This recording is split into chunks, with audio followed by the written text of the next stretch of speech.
Boa noite, amigos e amigas. Como é que vamos? Vamos para mais uma devocional hoje, né? A gente hoje vai analisar o Salmo 132. Vamos continuar nossos estudos dos Salmos de Romagem, que está acabando. Salmos de peregrinação. Eu estou pensando ainda no que nós vamos fazer depois. Se eu vou analisar um profeta menor ou se eu vou continuar na análise dos Salmos. Estou pensando e eu aceito sugestões, tá? Bom, e amanhã teremos um conteúdo de medicina. Aguardem. Eu devo lançar esse vídeo amanhã de tardezinha, final da tarde ou à noite. Provavelmente no fim da tarde. Então aguarde. Nós vamos falar sobre o diagnóstico das doenças renais, a importância da creatinina. E vai ser a parte médica aí do canal, tá? Mas hoje nós vamos avaliar o Salmo 132. É um salmo um pouquinho longo, mas a gente vai fazer uma devocional resumida aqui, tá? Então, lembra-te, Senhor, de Davi e de todas as suas provações. Lembra-te de como ele jurou ao Senhor e fez votos ao poderoso de Jacó, dizendo: não entrarei na tenda em que moro, nem me deitarei no leito em que repouso. Não darei sono aos meus olhos, nem repouso às minhas pálpebras, enquanto eu não encontrar um lugar para o Senhor, uma morada para o poderoso de Jacó. Ouvimos dizer que a arca estava em Efrata, e a encontramos no campo de Jaar. Entremos na sua morada, adoremos adiante do estrado de seus pés. Levanta-te, Senhor, e entra no lugar do teu repouso. Tu e a arca do seu poder, vistam-se de justiça os teus sacerdotes, e exultem os teus fiéis.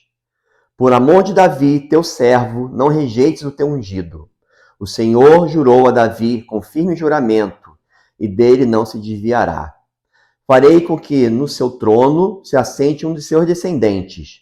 Se os filhos de vocês guardarem a minha aliança e o testemunho que eu lhes ensinar, também os filhos deles se assentarão para sempre no seu trono.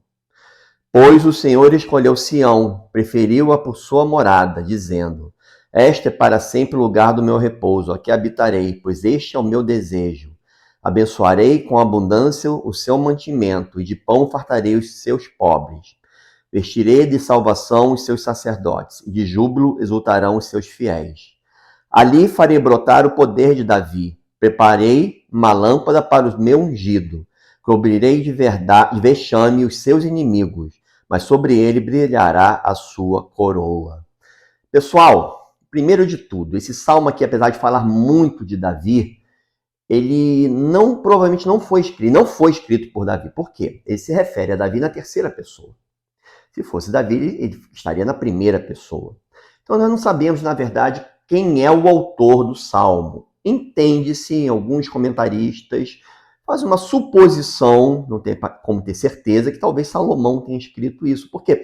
Porque fala muito da construção do templo, da casa do Senhor, e Salomão construiu o templo, talvez. Ou algum judeu independente.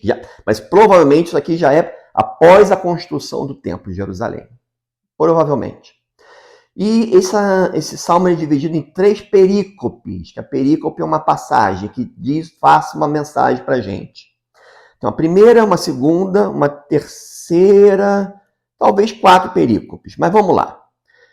O tema central aqui é o zelo de Davi pela aliança com Deus. Quando se fala aqui da Arca da Aliança, o que se entende? Ali estavam contidas as leis de Deus, nas tábuas da lei. Então, o significado para Davi ou para o judeu daquela época, que aquilo ali significava a aliança de Deus com o povo de Israel. Aí nós vamos para a teologia da aliança na Bíblia, que é uma teologia progressiva. Ela se inicia já, se for ver bem, é desde Adão, né? Que é o pacto da graça. Após a queda, Deus faz uma aliança com os homens, e nessa aliança ele passa as benesses, né? Os benefícios dele e os deveres do povo. Né? O benefício de Deus e os deveres do povo. Então, sempre houve essa aliança, o povo quebrava a aliança, havia punição, e Deus renovava essa aliança. Então nós tivemos uma aliança com Adão, nós tivemos uma aliança com Abraão, tivemos aliança com Noé, aliança com Moisés e aliança com Davi. São renovações da aliança. E a nova aliança que é definitiva através de Jesus Cristo. Então, aqui mostra a primeira coisa que a gente entende, o zelo e a preocupação de Davi com a aliança e com a casa de Deus, o local de adoração a Deus, a casa onde se adoraria, haveria presença de Deus. Não era mais um tabernáculo que mudava de lugar, era uma casa, era um local. E Davi tinha esse projeto da casa de Deus. Né? Em segundo, nós vamos ver aqui que havia esse projeto de Davi, mas aqui é um salmo que a gente pode dizer que é messiânico, porque nós podemos entender que ele aponta para Jesus Cristo. Da onde?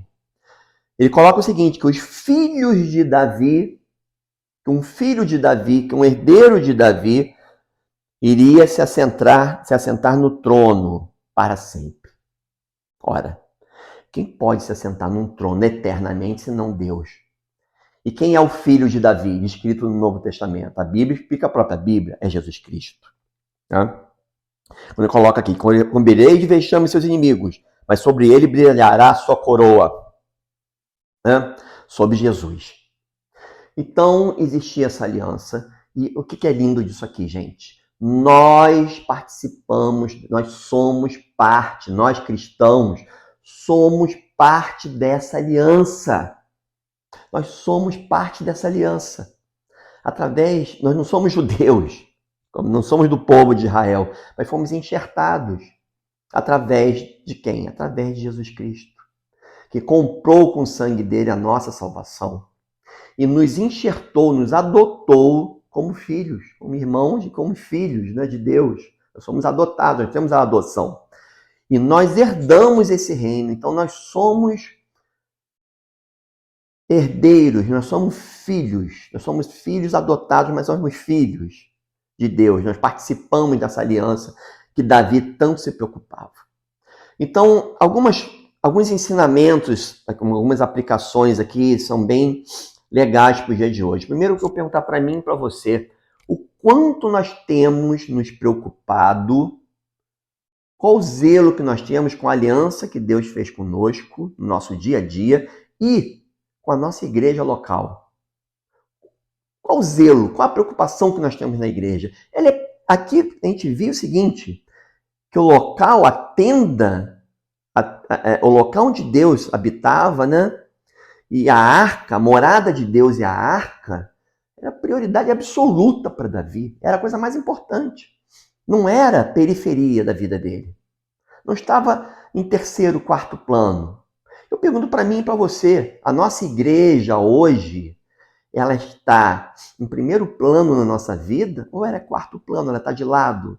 É um complemento. Não é que a gente vai nos domingos, mas nós participamos semanalmente disso. Deus não criou a igreja, aqui na Bíblia, para ser adjuvante. Deus cria a igreja para ser principal, para ser ponto principal na nossa vida. Então, o quanto que nós participamos, o quanto que nós damos importância para a nossa igreja, para a aliança que Deus fez conosco, o quão grato nós somos em relação a isso.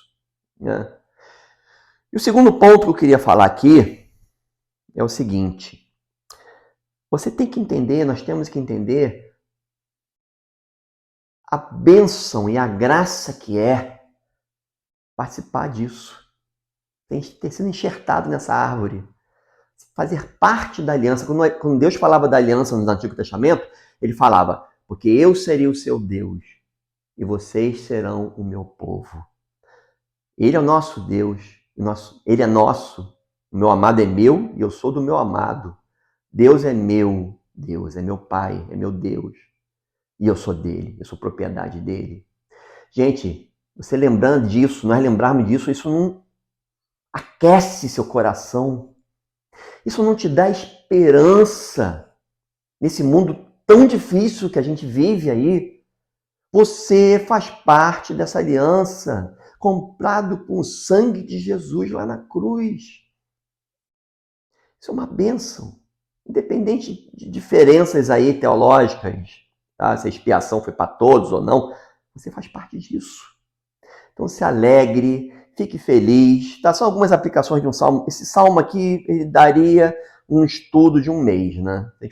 Se fôssemos aqui versículo a versículo, íamos longe, mas nós temos muito mais coisas para discutir.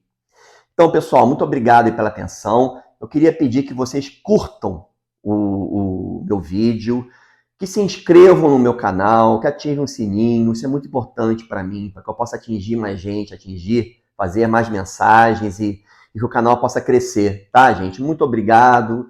Grande abraço a todos e vamos até a próxima. Grande abraço.